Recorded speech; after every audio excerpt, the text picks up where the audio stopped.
হাইলাকান্দিতে স্বচ্ছ ভারতের শৌচাগারের কাজে দুর্নীতির অভিযোগ বীর লাচিত সেনার। হাইলাকান্দি পিএইচই বিভাগের অধীন স্বচ্ছ ভারতের শৌচাগারের কাজে এবার দুর্নীতির অভিযোগ উঠেছে। একই সঙ্গে কাজ না করে অর্থ আত্মসাতের মতো গুরুতর অভিযোগ রয়েছে। সংবাদ মাধ্যমের কাছে এমন দুর্নীতির অভিযোগ তুলে ধরে তদন্তের দাবি জানিয়েছেন বীর লাচিত সেনার হাইলাকান্দি জেলা কমিটির সভাপতি জিয়াবুর রহমান বড়ভূইয়া। তিনি আজ হাইলাকান্দিতে এক সাংবাদিক বৈঠক অনুষ্ঠিত করে পিএইচই বিভাগের অধীনে শৌচাগার নির্মাণের কাজে দুর্নীতির তথ্য তুলে ধরেন।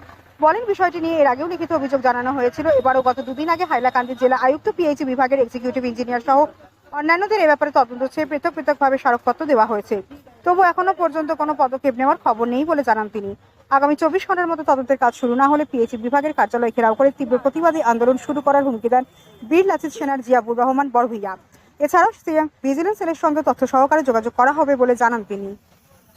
জেলার জনস্বাস্থ্য কাৰিগৰী বিভাগ স্বচ্ছ ভাৰত মিছনৰ নামত যোৱা দিনত চৰকাৰে লেট্ৰিনৰ নামত প্ৰায় কোটি কোটি টকা বৰাদ্দ কৰিছিল আৰু চলৰ নামত কোটি কোটি টকা বৰাদ্দ কৰিছিল চৰকাৰে।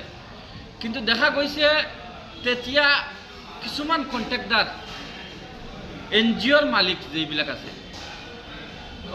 ডিপাৰ্টমেণ্টৰ কোঅৰ্ডিনেটৰবিলাকক মেনেজ কৰি প্ৰেক্টিকেলত কাম নকৰাকৈ বিল ছাবমিট দিছিল। কিন্তু তেতিয়া লগে লগে কিছুমান সংগঠনৰ ফালৰ পৰা কিছুমান সাধাৰণ ৰাইজৰ ফালৰ পৰা কমপ্লেইন কৰিছিল। আজিলৈকে এই পে'মেণ্টখিনি বন্ধ আছিল। কিন্তু যোৱা কেইদিনমান ধৰি মই শুনিবলৈ পাইছোঁ যে এইখিনি পে'মেণ্ট ৰিলিজ কৰি দিয়া হৈছে। এতিয়া মই কথাটো হৈছে ইমান কমপ্লেইন থকাৰ পিছত প্ৰেক্টিকেলত কাম নকৰাকৈ কেনেকুৱা আমাৰ হাইলাকান্দি জনস্বাস্থ্য কাৰিগৰী বিভাগৰ ইঞ্জিনিয়াৰে এই টকাখিনি ৰিলিজ কৰিলে, সেইটো আটাইতকৈ ডাঙৰ এটা প্ৰশ্ন। মই ভাবোঁ যে ক'ৰবাত না ক'ৰবাত এই আমাৰ হাইলাকান্দি জিলাৰ জনস্বাস্থ্য কাৰিগৰী বিভাগৰ ইঞ্জিনিয়াৰ যিগৰাকী আছে তেখেত জড়িত হৈ আছে। মোটা অংকৰ টকাৰ বিনিময়ত এই পে'মেণ্টখিনি ৰিলিজ কৰা হৈছে।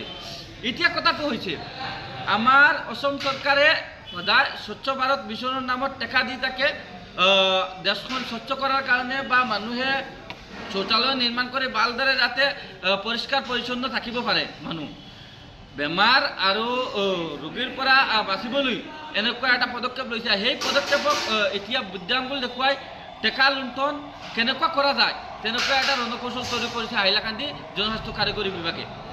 এতিয়া মই বীৰ লাচিত সেনা হাইলাকান্দি জিলা সমিতিৰ ফালৰ পৰা যোৱা 3 দিন আগতে আমি CM স্পেচিয়েল ভিজিলেন্স সেল যিটো আছে তাত এখন মেমৰেণ্ডাম পোষ্টযোগে দিছিলোঁ আৰু আমাৰ হাইলাকান্দি জিলাৰ ডেপুটি কমিশ্যনাৰ মহোদয়ক এখন দিছোঁ, ইনফৰমেশ্যন কৰিছোঁ ইঞ্জিনিয়াৰ এক্সিকিউটিভ ইঞ্জিনিয়াৰক।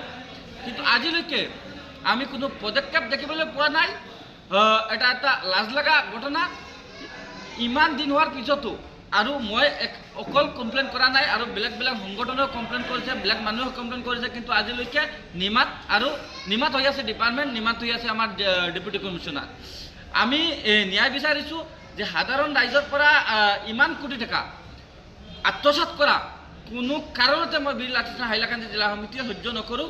আমি বিচাৰোঁ যে অনতিবিলম্বে আমাৰ হাইলাকান্দি যিগৰাকী এক্সিকিউটিভ ইঞ্জিনিয়াৰ আছে এই ইঞ্জিনিয়াৰে যিবিলাক কোঅৰ্ডিনেটৰ আছে তেখেতৰ ডিপাৰ্টমেণ্টৰ তেখেতৰ ছত্ৰছায়াত কাম কৰিছে, তেখেতৰ ছত্ৰছায়াত এই টকাখিনি আত্মসাৎ কৰিছে ভুৱা ৰিপৰ্ট দি, সেইবিলাক যদি কোঅৰ্ডিনেটৰৰ আপোনালোকে বেংক বেলেঞ্চ চাই আপোনালোকে দেখিব যে ইমান 10,000-12,000 টকা দৰমহা পাই ইমান টকাৰ জমি ক্ৰয় কৰা, ইমান টকাৰ বিল্ডিং কেনেকুৱা বনাই লয়, ইমান টকাৰ বাহন কেনেকুৱা চলি লয়,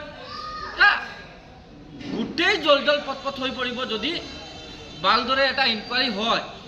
আৰু আমি আপোনালোকৰ মাধ্যমেৰে আজি আমাৰ হাইলাকান্দি জিলা এডমিনিষ্ট্ৰেশ্যনক আহ্বান কৰিছোঁ যে অনতিবিলম্বে 24 ঘণ্টাৰ ভিতৰত ইনকুৱাৰী কৰি এনেকুৱা দুৰ্নীতিগ্ৰস্ত অফিচাৰ, এনেকুৱা দুৰ্নীতিগ্ৰস্ত কোঅৰ্ডিনেটৰ বা তাৰ লগত জড়িত যিবিলাক NGO ক্লাব আছে সেইবিলাকক আইনৰ আওতাত আনি লওক।